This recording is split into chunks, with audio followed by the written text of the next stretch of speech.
Welcome to another episode of Boot Break-in Walk&Talk.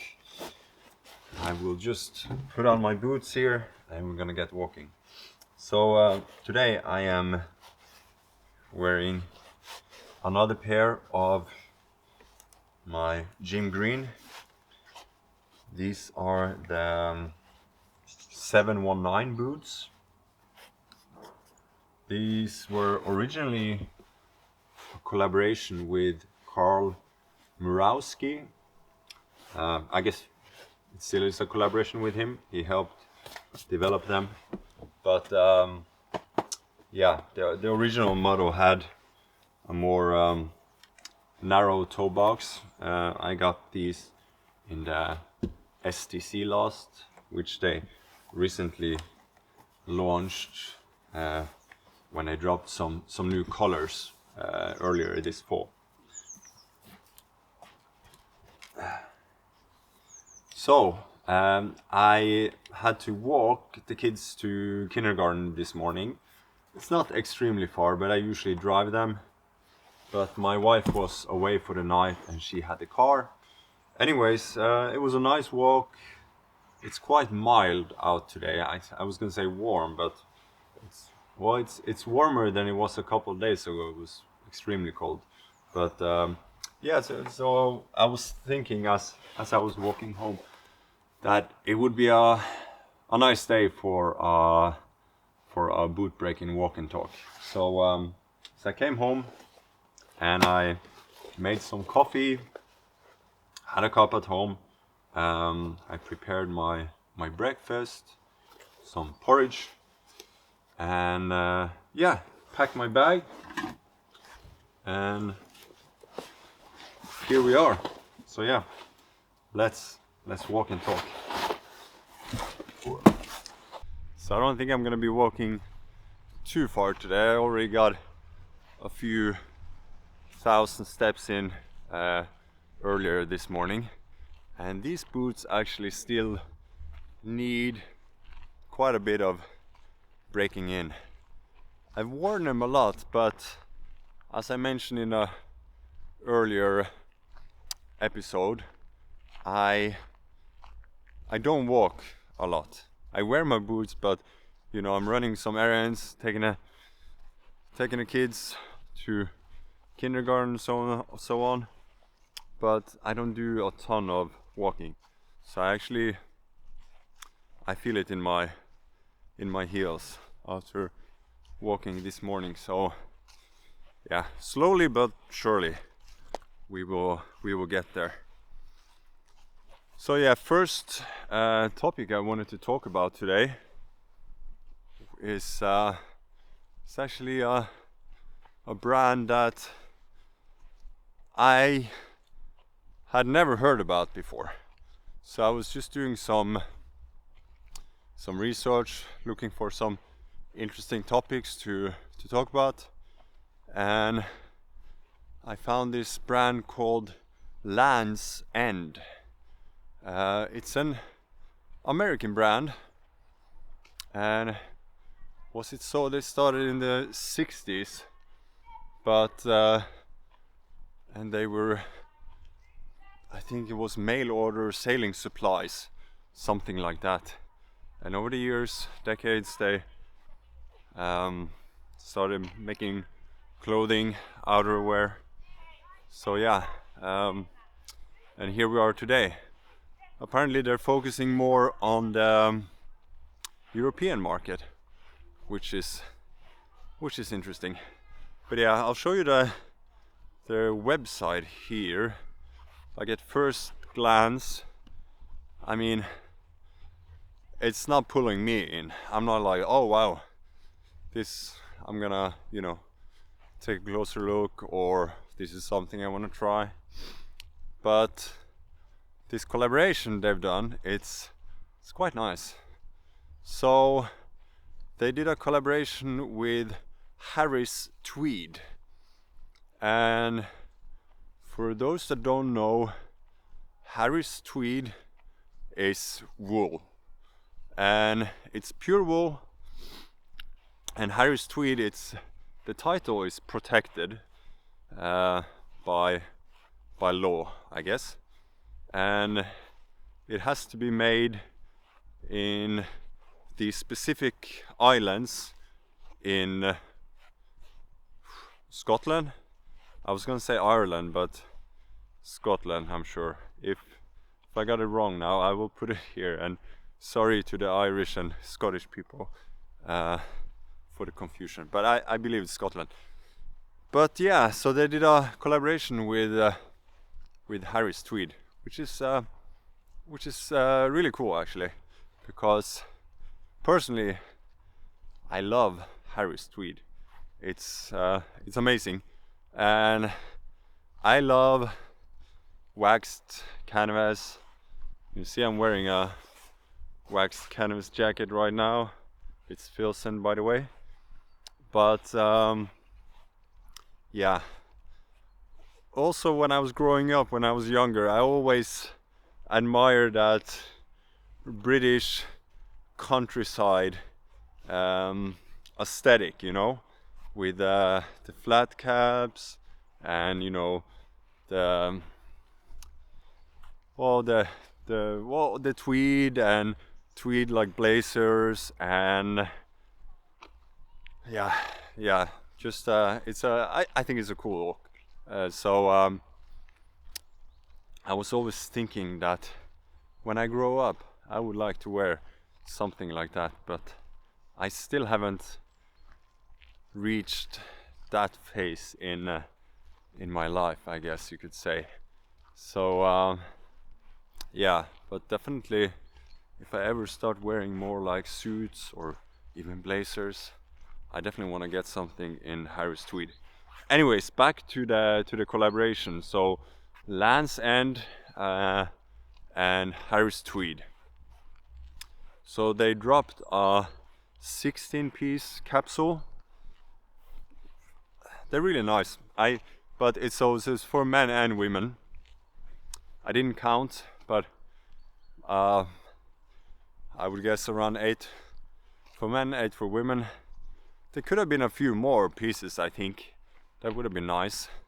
There's a blazer, there's like a jacket, there's like a few hats. There's this really cool, I think it's suede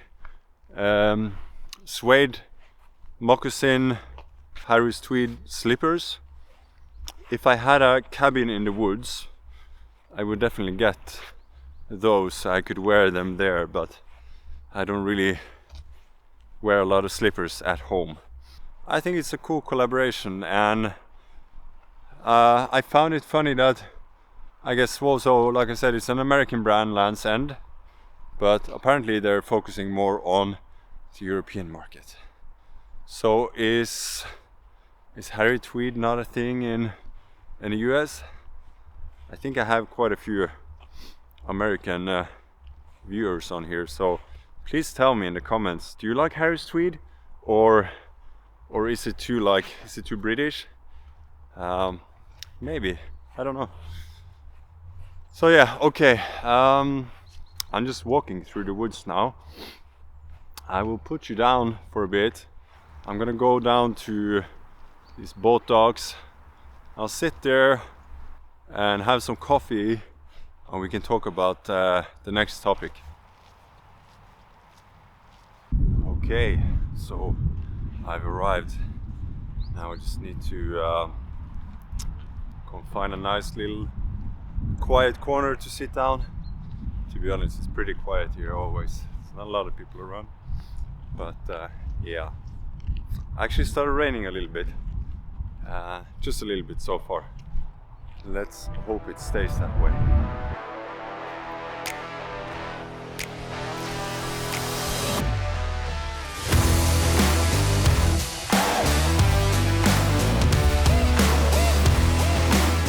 Alright, that should do, I think. It started raining even more actually, but it's still not too heavy. So yeah, we'll start with some coffee and let's talk. Alright, so the second topic I wanted to talk about was actually about Chore coats. I saw an article on the Telegraph, and it was about why Chore coats are so cool, and it said something like, just ask Pierce Brosnan. So Pierce Brosnan, for those who don't know him, is a British actor. He used to play James Bond in the 90s. That was, for me, he's the best James Bond, because I was a kid back then, and that's the Bond I grew up with. Anyways, I guess he's wearing a Chore coat in a new movie of his, and probably looking really good at it. See some pictures here and some other Chore coats. I actually only have one denim Chore coat myself. I do like it, but I don't wear it that much. But it might be that it's a bit too short on the sleeves for me. But so I might have to look for a new one at some point, because it is quite a versatile piece. So the article went on to talk about that denim is having a moment right now. It's like coming back into fashion, whatever that means. I wear denim all the time anyway, so for me it doesn't really matter. I mean, for sure, I think it's cool when people wear denim. I tell my wife every time she has on jeans that she looks good, because I think it's a good look. So yeah, but yeah, the short coat, of course, as probably many know, it has workwear background, and it has quite a boxy fit, and it still does, and it's a really nice piece for layering as well. So that's might be why it's so popular. And it's not only denim short coats. There's other short coats as well that other brands are making. That's quite popular. But yeah, I'm just gonna drink my coffee because now it's raining. I don't think I'm gonna have my breakfast here. I think I'm gonna walk home. I have one more small topic to discuss on the way, but yeah, I'll just have my breakfast at home inside instead, I think. But before I start walking, or before I drink my coffee, I thought I would just mention what I'm wearing today. I already said I'm wearing a Filson jacket. My backpack, you might have noticed, is Bleu de Chore. Or maybe you didn't notice the brand, but that's what it is. Anyways, it's a French brand, really cool. I think they actually have some short coats, not denim though. Then I'm wearing, as we already talked about, my 719 boots from Jim Green. I have denim. My jeans are from American Weiss made. Then I have my beanie is from pretty sure the German Merz Beer Schwanen. And then sweater, really nice and warm. I think lamb's wool sweater, 100%. It's from British brand called Thomas Fardington. So yeah, okay. Enough talking, because my coffee's getting cold.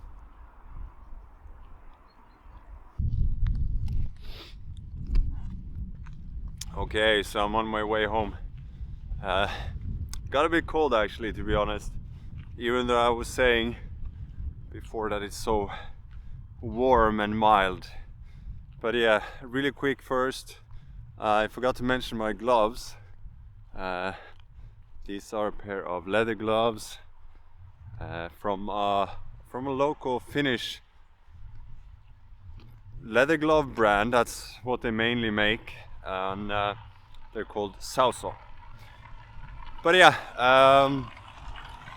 last thing I wanted to just briefly touch upon is is Filson. So yeah, fitting as I'm wearing my own Filson jacket today. But I guess Filson is most known for, or at least they used to be back in the days, for their Mackinaw Cruiser jacket. These were probably one of the original like products that they had that everyone bought. But over the years, Filson has changed a lot, right? I guess they've been bought by bigger companies. They have wanted to expand. They've gone more mainstream, which is not necessarily a bad thing. I'm living in Finland, and I'm wearing a Filson jacket.